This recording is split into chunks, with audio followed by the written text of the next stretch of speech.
O 7 de outubro marca o Dia Mundial do Trabalho Decente. Como para o bom entendedor, como diz o ditado popular, meia palavra basta, destacar a importância de trabalho decente é fundamental, tanto para o seu sucesso quanto para a sua realização, uma vez que nós somos trabalhadores e trabalhadoras aqui nesse sistema que nós vivemos. Para ilustrar, eu trago o poema Trabalho Decente, Sonho Real, que foi escrito pelo Plátano Teixeira de Azevedo Neto, que é juiz titular da Vara do Trabalho de Jataí, lá em Goiás, também doutorando em Direito na UFMG, que ele, inclusive, declamou na palestra proferida no 20º Congresso Goiano de Direito e Processo do Trabalho, lá pelos idos de 2014. Ele colocou esse poema no livro O Trabalho Decente como um Direito Humano, publicado pela editora LTR em 2015. Lógico, bem nesse ânimo aí das questões da Copa.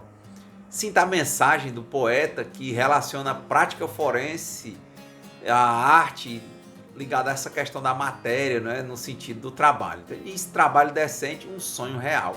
Ele fala: eu quero um trabalho decente que faça brotar a semente em cada humanamente e seja real e não só aparente, que inquiete todo o coração e afaste toda injustiça desta triste escravidão que reside e resiste pela cobiça, que acabe com o escravo infantil e seus sonhos mortos pelo Brasil, nas minas, ruas, catando carvão, nos portos, açudes e até no lixão.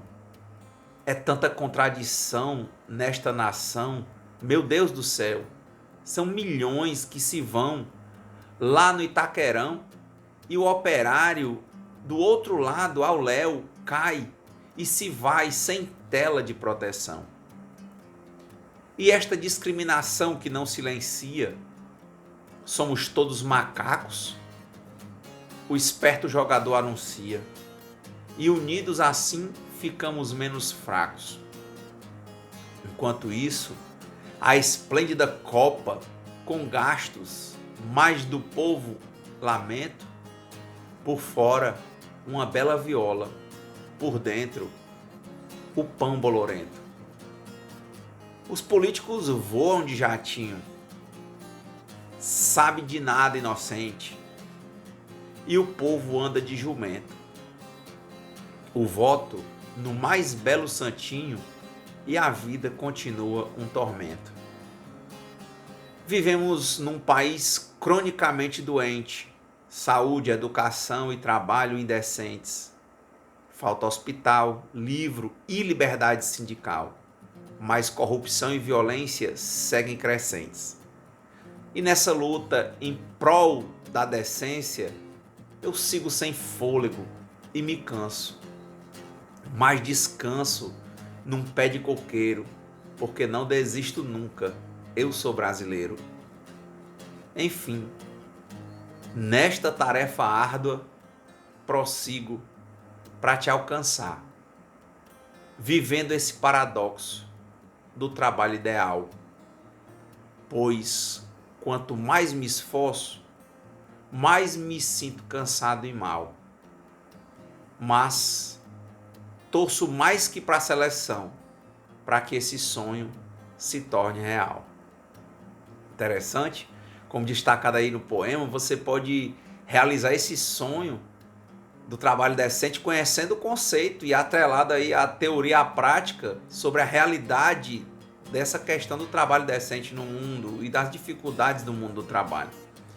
Você deve observar a ideia de trabalho como um dos eixos de direitos humanos mais fundamentais à dignidade.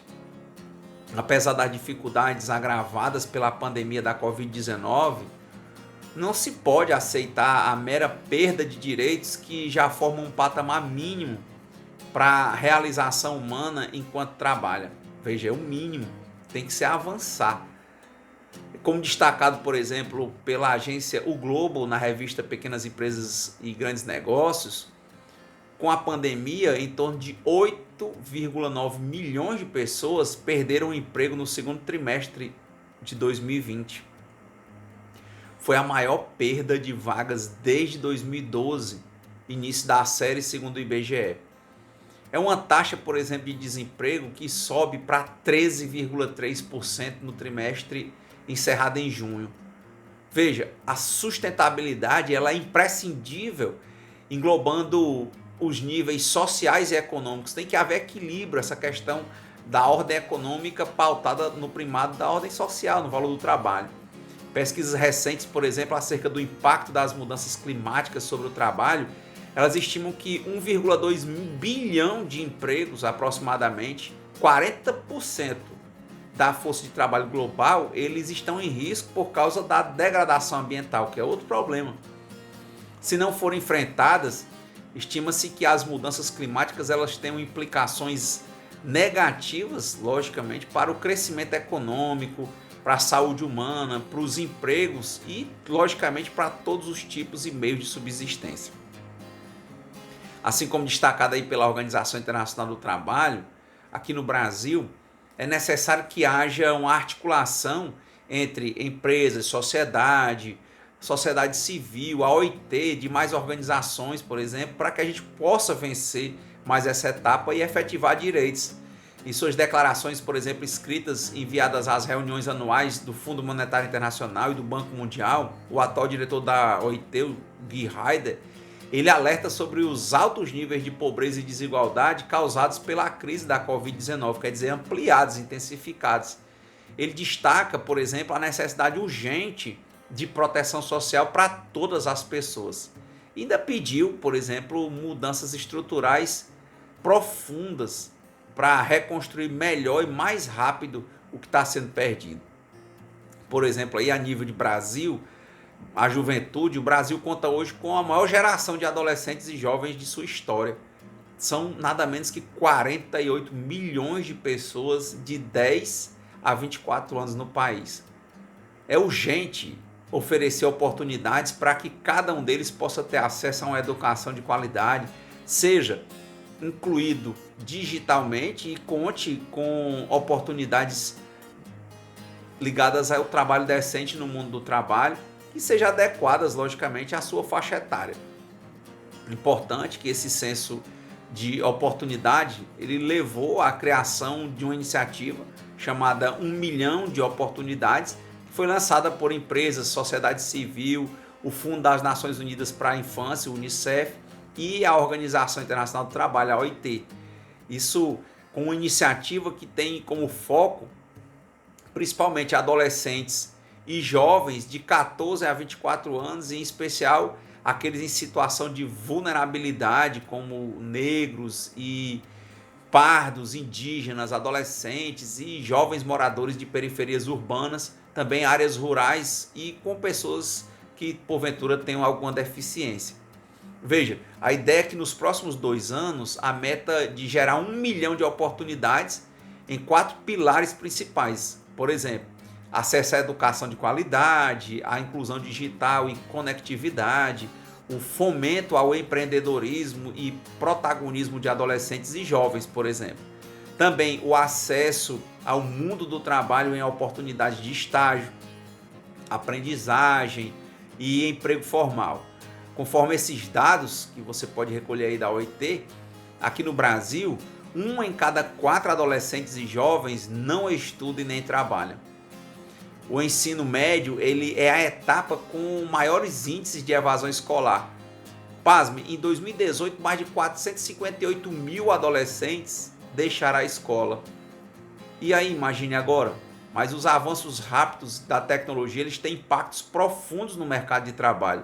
Com isso, as desigualdades no Brasil elas podem se ampliar ainda mais, excluindo adolescentes e jovens que estão em situação de vulnerabilidade e não têm formação profissional e também não têm condição, às vezes, de ter os equipamentos tecnológicos, a internet adequada e coisa do tipo. Assistindo esse vídeo, você vai perceber a importância do trabalho decente para a efetividade dos direitos humanos, para aprimorar o seu conhecimento e fins didáticos, é claro, eu vou apresentar em nosso tempo exíguo, mesmo sendo nossos vídeos mais longos da semana, o conceito e as decorrências práticas do trabalho decente para a OIT. Ele é mais um vídeo gratuito que vai ampliar sua visão e interpretações sobre a relação dos recursos no devido aí processo social, legal e demais aí político, né? Demais meios aí na defesa ligada ao trabalho decente, à dignidade da pessoa humana. Ele é um presente para você que se interessa em atuar de forma cada vez mais precisa. Certamente ele vai ajudar a transformar a sua vida e sua atuação em âmbito individual e coletivo, uma vez que você precisa muito ficar atento para não perder as possibilidades enriquecedoras que passam à sua frente, principalmente aí usando esses meios de comunicação. Eu sou Clóvis Renato, professor e advogado que desde o mestrado e o doutorado em Direito, aqui na Universidade Federal do Ceará, na UFC, eu venho aprofundando a questão da efetividade dos direitos humanos em suas várias dimensões. Isso com ações teóricas e práticas para crescermos juntos. Eu creio que realmente juntos vamos conseguir o que jamais conseguiríamos sozinhos.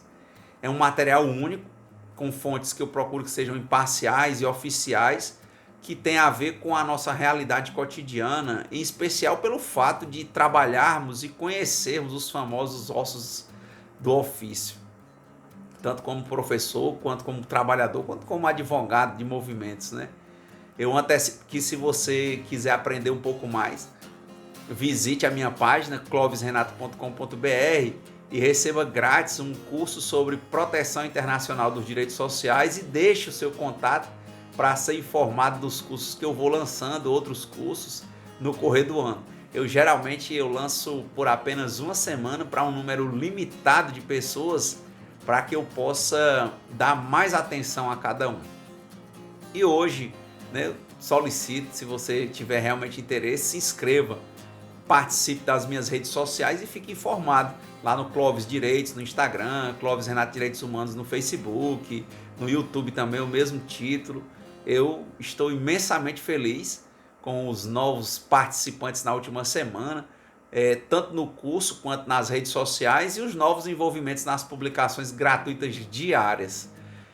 Gratidão real a você que mantém essa chama acesa. Muito bom, né? Não só acesa, como a gente permanecendo aqui constantes há mais de um ano já nesse canal, com você participando, comentando, divulgando, se inscrevendo, né? Aos que pensam diferente, sempre eu digo, tudo bem. Eu espero que possamos crescer juntos e possamos ser cada vez mais fortes, mesmo com as divergências. Eu acho que elas podem enriquecer e crescer. Nós vamos então aí a essa discussão sobre o trabalho decente.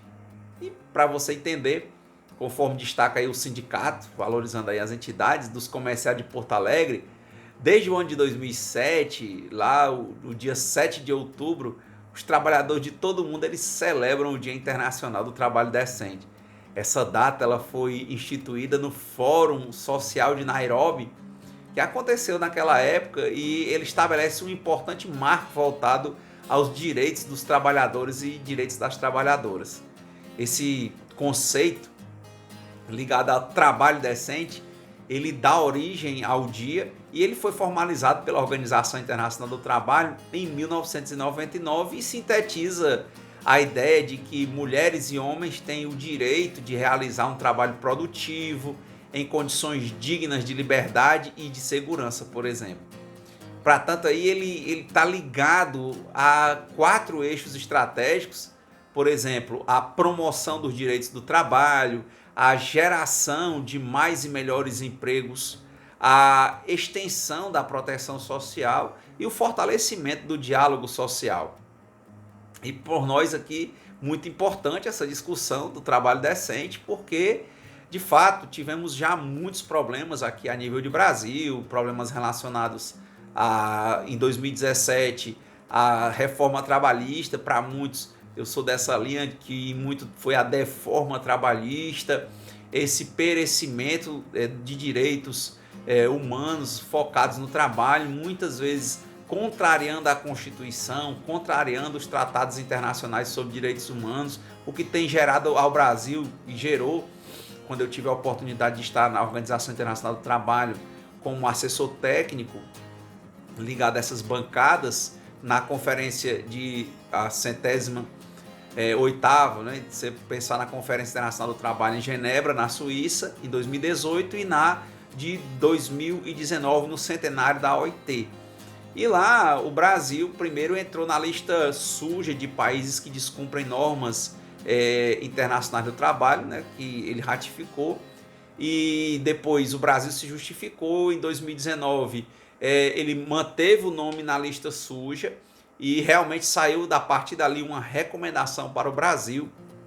O Brasil não atendeu, em 2020 haveria o julgamento pós-recomendação, né? E esse julgamento eu digo que não atendeu porque saiu o relatório dos peritos ainda por volta de março de 2020, e no relatório dizia que o Brasil não cumpriu e trazia vários problemas ligados ao Brasil, principalmente com relação ao diálogo social, ao tripartismo, ao respeito à liberdade sindical. Então, dentro desses problemas se agravam as questões com a pandemia, com as dificuldades na economia relacionadas às quarentenas, ao Covid-19, e dentro dessa perspectiva nada mais atual do que trabalhar uma perspectiva de desenvolvimento econômico e social conjuntamente, reestruturar a economia, mas sem degradar a vida humana, e sim avançarmos a nível de equilíbrio entre o econômico e o social, e de ampliação de todo modo da dignidade da pessoa humana.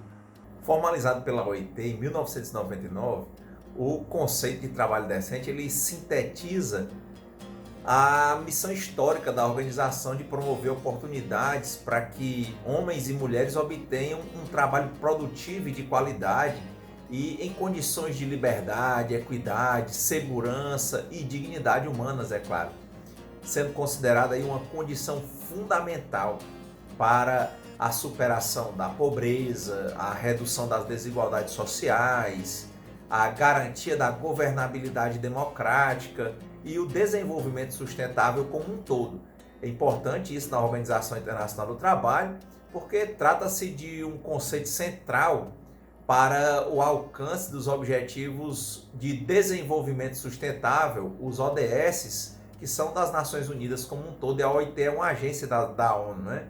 Eles são definidos pelas Nações Unidas, em especial o ODS 8, que busca promover o crescimento econômico sustentado e inclusivo, com emprego pleno, produtivo, trabalho decente para todas e para todos.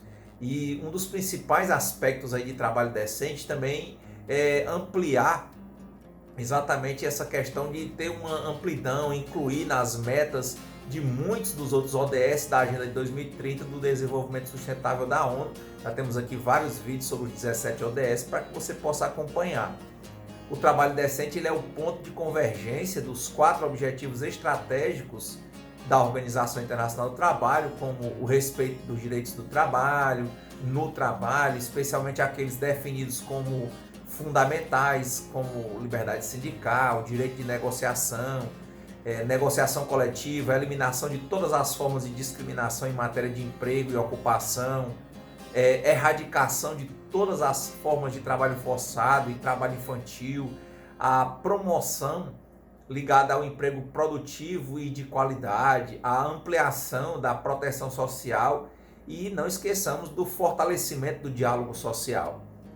O relatório, por exemplo, do diretor-geral da OIT, que foi apresentado na 16ª Reunião Regional Americana, que foi realizada em Brasília ainda em abril de 2006, ele tinha uma análise, e você pode encontrar ainda, das perspectivas de implementação do trabalho decente na região americana, e sugere, por exemplo, propostas de políticas, tanto políticas gerais quanto específicas, que elas podem ser desenvolvidas de acordo com os objetivos estratégicos da OIT.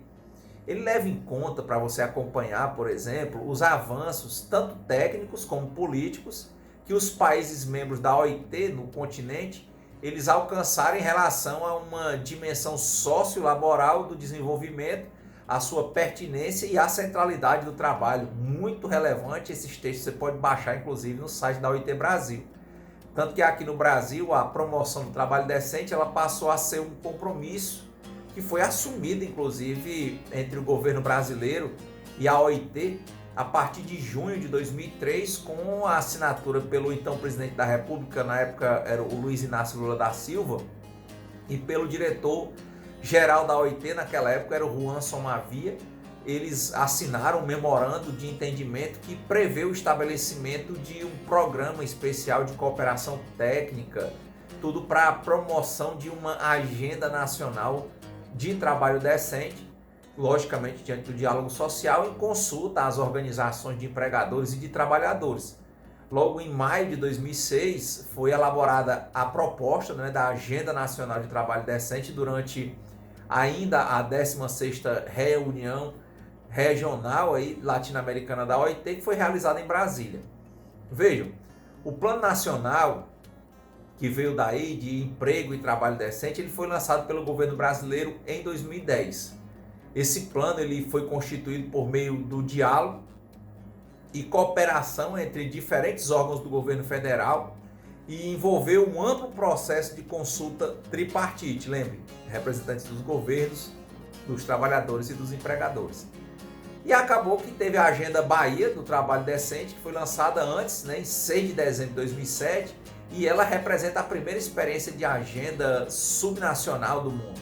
Importante percebermos, porque a nível de agenda nacional nós não tivemos tanta facilidade, havia muita divergência. Foi importante esse caso da Bahia, para você pegar esse apanhado histórico, você vai encontrar 2006, né, 99, como você viu há pouco, a criação, né, de uma definição tripartite com relação ao trabalho decente, depois a inserção disso dentro dos objetivos do desenvolvimento sustentável. Em 2006, via o governo brasileiro, junto dentro de um congresso da Organização Internacional do Trabalho na América Latina, foi firmado um memorando com o governo brasileiro e o diretor-geral da OIT para tentarmos trabalhar uma agenda nacional do trabalho decente aqui no Brasil. Lógico, um país de maior peso, né, pelo tamanho, pelas proporções do Brasil, e começou-se, né, em 2007 você deve ter visto que começaram uma proposta de agenda na Bahia, de trabalho decente, mas começou-se realmente a startar um projeto de uma agenda nacional do trabalho decente. E essa Agenda Nacional do Trabalho Decente, ela começou, você viu aí, assinada em 2010 e realmente foi começada a colocar em prática de 2010 para 2011, os projetos e tal, e a coisa foi bem interessante porque ela partiu de uma perspectiva de interiorizar a discussão.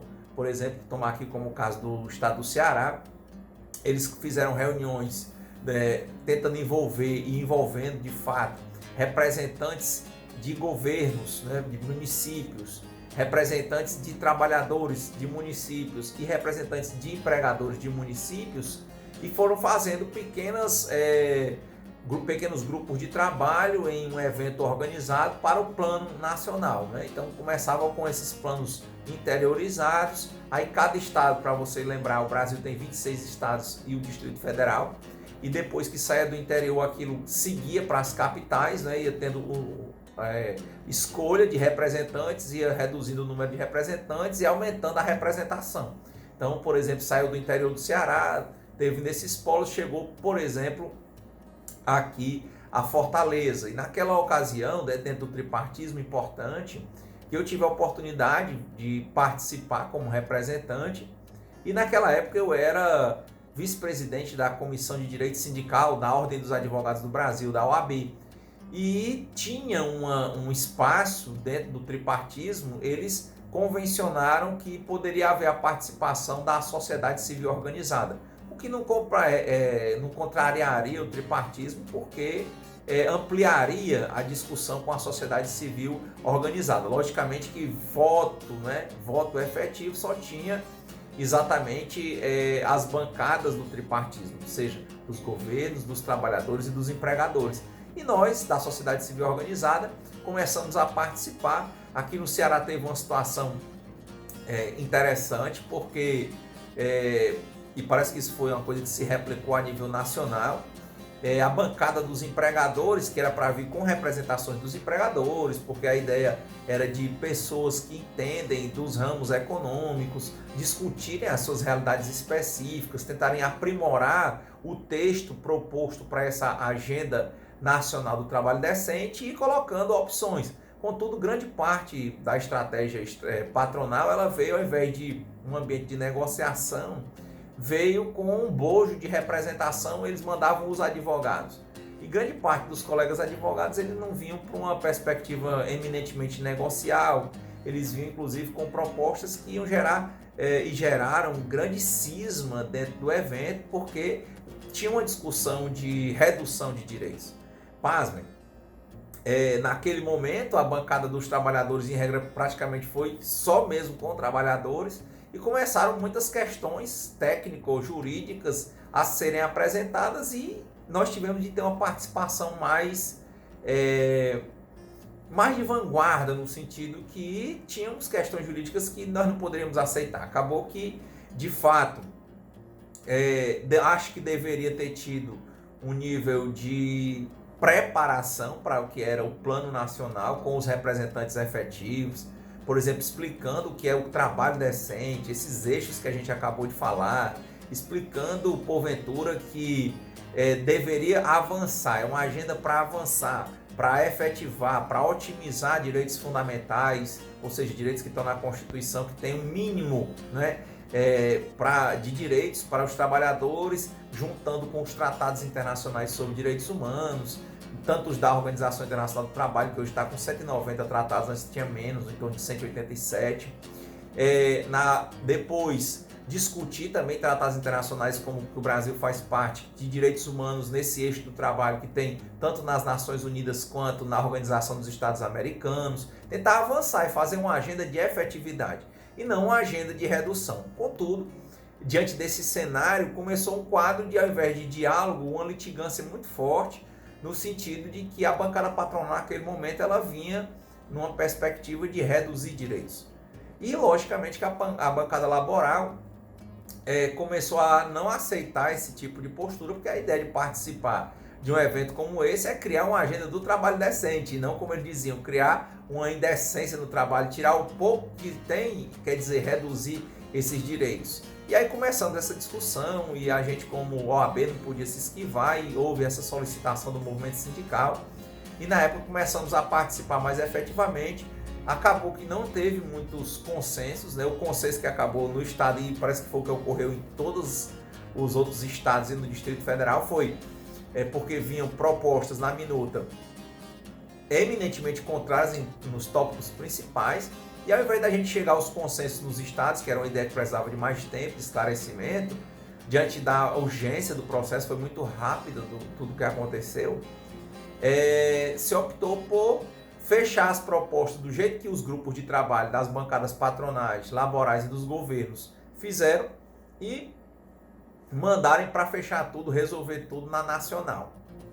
Quando chega na nacional, aí nesse momento a bancada dos trabalhadores achou por bem de me colocar como representante da ala do movimento sindical, e eu estive lá junto com representantes do movimento sindical, trabalhando nessa representação dentro do Plano Nacional que aconteceu em Brasília, né, nessa discussão. Então, houve novamente os grupos de trabalho, depois dos grupos de trabalho, uma universidade tinha sido contratada para sistematizar as propostas, e logicamente que ficou o texto original proposto, aí vinha uma proposta patronal de regra de redução de direitos e uma proposta laboral de ampliação, e às vezes elas eram diametralmente opostas, mas foram trazidas para o texto que você pode encontrar aí nos anais do Plano Nacional, tanto na OIT quanto no Ministério do Trabalho antigo, né? Hoje no Ministério da Economia, você vai encontrar isso no site.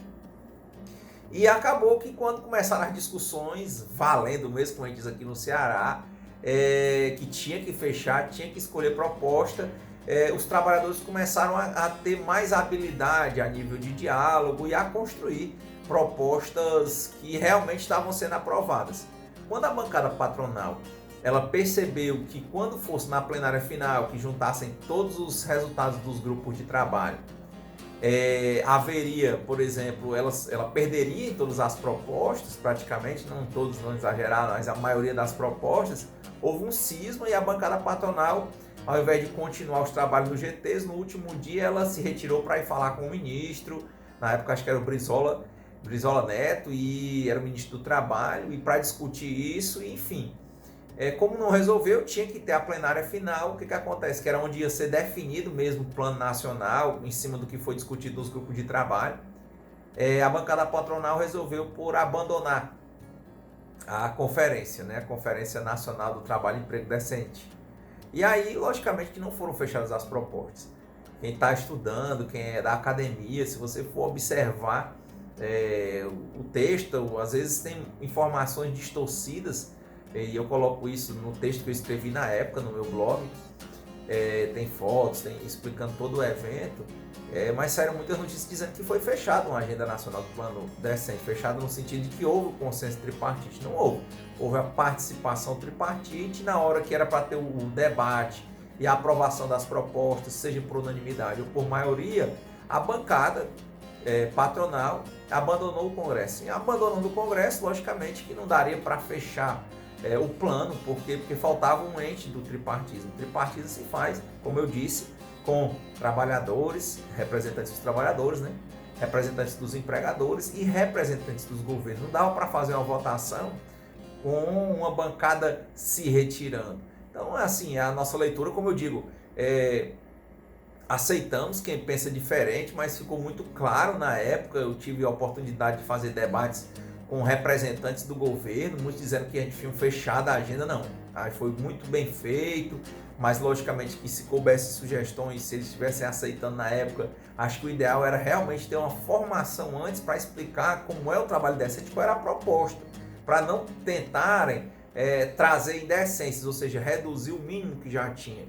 E infelizmente ela abandonou, então não foi fechado. Tá? Acredito que quem sabe um dia, né, seja retomada a ideia de uma agenda nacional do trabalho decente, mas a proposta do trabalho decente ela continua pertinente, e esse vídeo de hoje ele traz esse aspecto bem forte para você perceber a importância, por exemplo, do 7 de outubro, né, o 7 de outubro como o Dia Mundial do Trabalho Decente, nessa perspectiva desses eixos, o que se agrava principalmente se torna a situação do desemprego, da falta de capacitação, das desigualdades sociais, e logicamente que se agrava com a Covid, com a pandemia, né, já que acelerou o processo de tecnologia, e nem todo trabalhador tem, por exemplo, a internet rápida, equipamentos para trabalhar, por exemplo, a nível de teletrabalho, e, por exemplo, também não tem, porventura, conhecimento técnico. Então, não estamos prontos para uma adequação.